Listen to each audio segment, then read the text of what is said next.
každý z nás si niekedy, ľudovo sa tomu povie, pofrflá a jednoducho posťažujeme sa nejakým spôsobom pre niečo, ale nie je to teda dlhodobé a je to v poriadku. Je to úplne v poriadku, sme ľudia.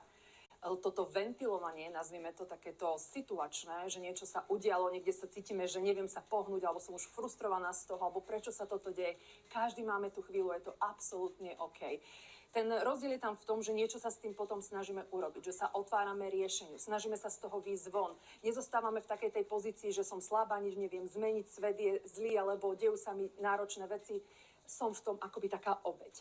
Tu netreba zostať ako keby príliš dlho, treba to nejako zo seba otriasť a vtedy presne potrebujeme to niekomu vyventilovať. Niekto nás vypočuje, že máme proste ťažký moment, ale treba sa posunúť k tomu riešeniu. Tu je ten problém, že tí chronickí sťažovatelia, oni zostávajú v tom probléme. Ten problém je ten najlepší priateľ. Ešte si dokonca potom nájdu aj ľudí, ktorí majú podobný problém a vlastne to ich spája. Kdežto tí situační sťažovatelia, čo sme úplne všetci v určitých situáciách, ale každý niekedy máme akože už úplne, že už mám dosť, alebo mám náročný mesiac, mám náročný týždeň a proste chcem sa posťažovať. Každý to niekedy máme, alebo sa cítime v úzkých. Nevieme ako ďalej. Ale tam je to o tom, že sa netopíme v tom probléme úplne, ale dáme ho von a snažíme sa prejsť k tomu, čo ďalej. Ako sa posuniem? Čo môžem urobiť? Ako môžem svoju situáciu zlepšiť? Ako môžem nájsť riešenie?